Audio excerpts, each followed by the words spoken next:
رمضان آیا ہے، ماہ رمضان آیا ہے، ماہ رمضان۔ سوال ہوا کہ کوئی بھول کر کچھ کھا لے یا پی لے یا ہم بستری میں مشغول ہو جائے تو اس کے اس روزے کا کیا حکم ہے؟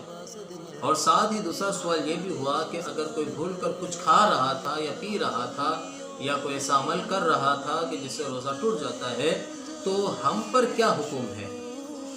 تو دیکھیں اس کا جواب یہ ہے کہ اگر کوئی بندہ بھول کر کھائے یا پیے یا ہم بستری میں مشغول ہو یا کوئی ایسا عمل کرے جس سے روزہ ٹوٹ جاتا ہے تو اگر یہ بھول کر اگر ایسا عمل ہو رہا ہے تو اس صورت میں اس بندے کا روزہ نہیں ٹوٹے گا۔ اور دوسرے سوال کا جواب یہ ہے کہ اگر کوئی ایسا عمل بھول کر رہا تھا جس سے روزہ ٹوٹ جاتا ہے تو ہم پر واجب ہے کہ ہم اس بندے کو اس عمل سے روکیں۔ اور یہاں ایک دو باتیں آتی ہیں۔ فقہاء کرام نے کہا کہ اگر کوئی اتنا کمزور بندہ ہے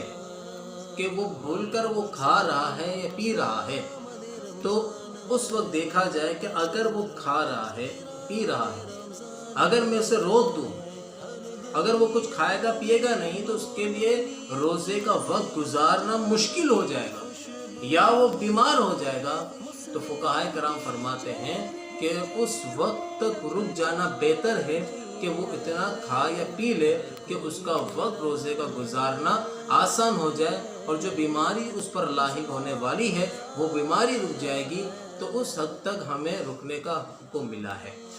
یعنی بزرگان دین کی طرف سے رکنے کا حکم ملا ہے کہ اتنے حد تک رک جائے، یعنی اس وقت تک اسے گناہ نہیں ملے گا۔ تو یہ ایک شرعی مسئلہ ہے جو میں نے آپ تک پہنچایا۔ کوشش کریں کہ اپنے ذہن میں یہ بات ضرور رکھیں کہ میں روزے کی حالت میں ہوں۔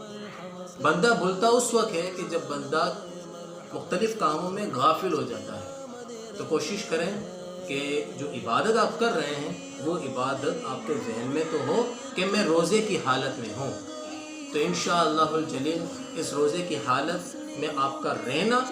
دیگر گناہوں سے بچائے گا۔ یعنی جو آپ کے ذہن میں ہے نا کہ میں روزے کی حالت میں ہوں تو انشاءاللہ گناہوں سے بچتے رہیں گے، کیونکہ اس وقت ہمارے دلوں میں غیرت رہتی ہے